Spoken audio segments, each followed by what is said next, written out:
Hello मेरे प्यारे बच्चों। तो ऑनलाइन क्लासेस ऑनलाइन पढ़ाई करके आप सबकी आंखें थक गई होंगी, है ना? तो अपनी आंखें बंद करके मेरी कहानी एंजॉय कीजिए। आज मैं आप लोगों के लिए विक्रम बेताल की कहानी अपराध रहित शहर लेकर आई हूँ। तो जैसा कि पिछली बार कहानी में हुआ था, बेताल फिर से उड़ कर के वापस बरगद के पेड़ पर जाकर लटक जाता है और राजा विक्रम उसको पेड़ से नीचे उतारते हैं, अपने कंधे पर रखकर शमशान की ओर फिर से चल पड़ते हैं और एक बार फिर बेताल उन्हें एक कहानी सुनाता है। तो कहानी कुछ ऐसे है कि एक बार एक गांव जयमंगल नाम का गांव था, जहां पे शंकर नाम का व्यापारी अपनी पत्नी और 3 बच्चों के साथ रहता था। बच्चों का नाम था मंजुला, कार्तिकेय और मणिशंकर।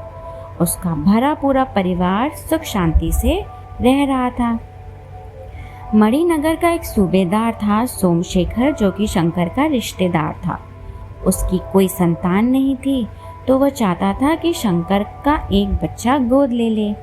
उसने अपनी मंशा 1-2 बार शंकर और उसकी पत्नी के सामने रखी भी थी, लेकिन उन दोनों ने अपने बच्चों को अपने से अलग करने से मना कर दिया। एक बार रामनवमी के अवसर पर शंकर अपने पूरे परिवार के साथ सोमशेखर से मिलने के लिए मणिनगर गया। सोमशेखर ने उसका खूब आदर सत्कार किया और एक बार फिर शंकर व उसकी पत्नी के सामने अपनी इच्छा रखी, पर फिर शंकर ने ये कहकर मना कर दिया कि हम अपने बच्चे आपको नहीं दे सकते। अब शंकर और उसकी पत्नी के इनकार से सोमशेखर को बहुत गुस्सा आ गया और उसने अपने पद का दुरुपयोग करते हुए शंकर को एक झूठे अपराध में फंसाकर उसे और उसके परिवार को राज्य से बाहर निकाल दिया। शंकर अपने परिवार को लेकर एक जंगल में आ गया और एक झोपड़ी बनाकर वहीं पर रहने लगा। इसी प्रकार 9 साल बीत गए। शंकर के बच्चे अब बड़े हो गए थे। उसकी बेटी मंजुला विवाह योग्य हो चली थी। एक दिन मदंग का राजा मणिवर्मा जंगल में शिकार खेलने आया। वह रास्ता भटक गया और घूमते घूमते जंगल में फूल चुन रही मंजुला से मिला। अब मंजुला की सुंदरता देखकर उससे प्रेम हो गया। वह उसके पास जाकर बोला, सुंदरी, मैं मदंग का राजा मणिवर्मा हूँ, मैं तुमसे विवाह करना चाहता हूँ। तो मंजुला ने शर्माते हुए कहा कि आपको मेरे पिता से अनुमति लेनी होगी। मंजुला राजा को अपने साथ अपनी झोपड़ी पर ले आई। राजा ने उसके पिता के सामने अपना प्रस्ताव रखा तो शंकर बोला कि मैं एक बार अपनी पत्नी से सलाह कर लूं, तभी कुछ कह पाऊंगा। और ये कहकर शंकर झोपड़ी के अंदर आ गया। अब शंकर और उसकी पत्नी ने राजा के प्रस्ताव के विचार किया। उन्होंने सलाह मशवरा किया कि वो उसका जो प्रस्ताव है उसको स्वीकार कर लेंगे, इससे उनकी बेटी रानी बनकर रहेगी। लेकिन उन्होंने ये फैसला किया कि वह राजा को नहीं बताएंगे कि वे राज्य से निर्वासित हुए, मतलब उनको राज्य से निकाला गया है। मंजुला को उनका ये फैसला अच्छा नहीं लगा। वो बोली कि मैं ऐसा मैं कैसे कर सकती हूँ कि आप लोग को यहाँ जंगल में छोड़कर राजमहल में ऐशो आराम से रहूँ। परंतु उसके माता पिता ने उसको समझाया कि तुम अपने साथ अपने भाइयों को भी महल में ले जाओ और राजा को अभी कुछ मत बताना। जब उचित समय आएगा तो राजा को सोमशेखर के बुरे कामों के बारे में बताना, ताकि उसे सज़ा मिल सके और फिर आकर हमें अपने साथ ले जाना। तो जब उसके माता पिता ने उसे समझाया तो मंजुला उनकी बात मान गई। शंकर ने राजा से कहा कि महाराज, हम अपनी पुत्री का विवाह आपसे करने को तैयार हैं। और फिर मंजुला का विवाह राजा मणिवर्मा से हो गया और वह अपने भाइयों के साथ महल में आ गई। राजा मणिवर्मा ने मंजुला से कहा कि मैं राजकाज के कार्यों में तुम्हारी पूरी सहायता चाहता हूँ, तुम जो कहोगी वैसा ही होगा। तो मंजुला ने विनम्रता से कहा कि महाराज, मुझ में राजकाज चलाने जितनी बुद्धि नहीं है, मैं तो एक सरल साधारण युवती हूँ। तो मंजुला की बात सुनकर राजा ने कुछ विद्वानों को मंजुला और उसके भाइयों को पढ़ाने की जिम्मेदारी सौंपी। मंजुला और उसके भाई बुद्धिमान तो थे ही, शिक्षा प्राप्त करने से उनकी समझ और बढ़ गई। मंजुला ने राजकाज चलाने व नियम कानून आदि का खूब अच्छे से अध्ययन किया। अब उसे राजकाज की अच्छी समझ हो गई थी। तो राजा ने जब अब देखा कि उसकी पत्नी कितनी कुशाग्र बुद्धि है, कितनी तेज दिमाग की है, तो वो बहुत खुश हुआ और मंजुला से बोला कि अब कहो तुम क्या।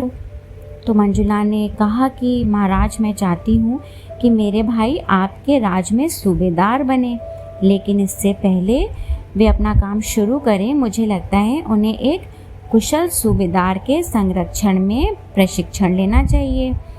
मतलब कि उनको अच्छे से ट्रेनिंग मिल जाए कि कैसे एक अच्छा सूबेदार, एक कुशल सूबेदार काम करता है। तो राजा ने कुछ देर सोचने के बाद कहा कि मैंने तो ये जानने की कभी कोशिश ही नहीं की कि सबसे अच्छा सूबेदार कौन है। जिस शहर में अपराध दर कम होगा, शायद वहीं अच्छा राज्यपाल होगा। तो दोनों ने निर्णय किया कि एक सूची बनवाई जाएगी। हम सब राज्य में जितने भी सूबेदार हैं उन सब से एक सूची मंगवाएंगे जिसमें उन्होंने मृत्युदंड, आजीवन कारावास या निर्वासन जैसे दंडों को दिया होगा किसी भी अपराधी को, तो उनकी एक सूची मंगवाई जाएगी। तो राजा ने मंजुला की सलाह मानी और सभी सूबेदारों से कहा कि पिछले 10 सालों में उनके द्वारा दी गई सजा की सूची बनाकर वो राजा को दें।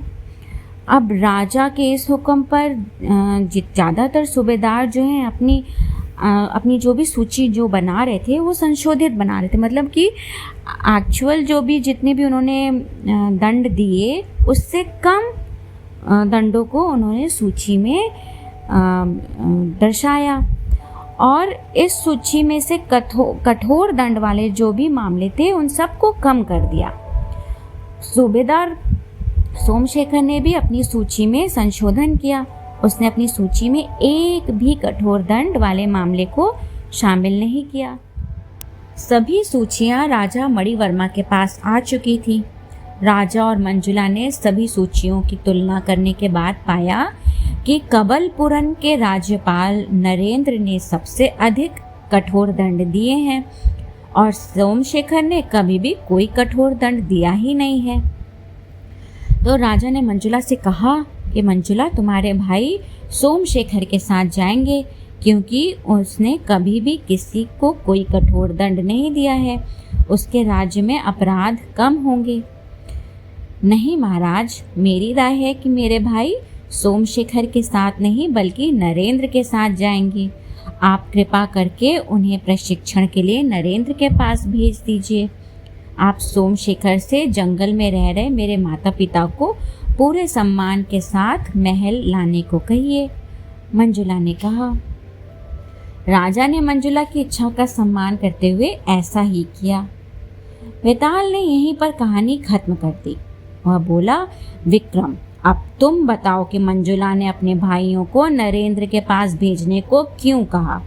उसने सोमशेखर से अपने माता पिता को महल लाने को क्यों कहा? क्या इस सब से यह नहीं लगता कि मंजुला कम अकल थी? जल्दी मेरे सवालों का जवाब दो, वरना मैं तुम्हारे सिर के टुकड़े टुकड़े कर दूंगा। राजा विक्रमादित्य ने कहा, राजा को एकदम सही सूची सिर्फ नरेंद्र ने भेजी थी। सभी सूबेदारों में एकमात्र वही ईमानदार था।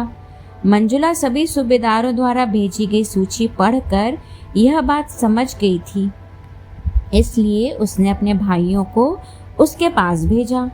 सोमशेखर ने अपनी सूची में मंजुला के माता पिता के निर्वासन की सजा दर्शाई ही नहीं थी।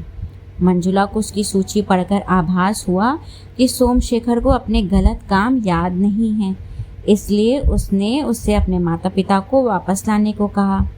उसने सोचा कि यह बाकी लोगों के लिए भी एक अच्छा सबक होगा। इसमें कोई संदेह नहीं है कि मंजुला एक बुद्धिमान युवती थी। वाह विक्रम, तुमने एकदम सही जवाब दिया, लेकिन चुप्पी तोड़कर मेरी शर्त तोड़ दी, इसलिए मैं तो वापस चला, कहकर वेताल उड़कर वापस पेड़ पर लटक जाता है। ओके बच्चों, मैं फिर विक्रम वेताल की दूसरी कहानी लेकर आऊंगी। तब तक के लिए बाय बाय।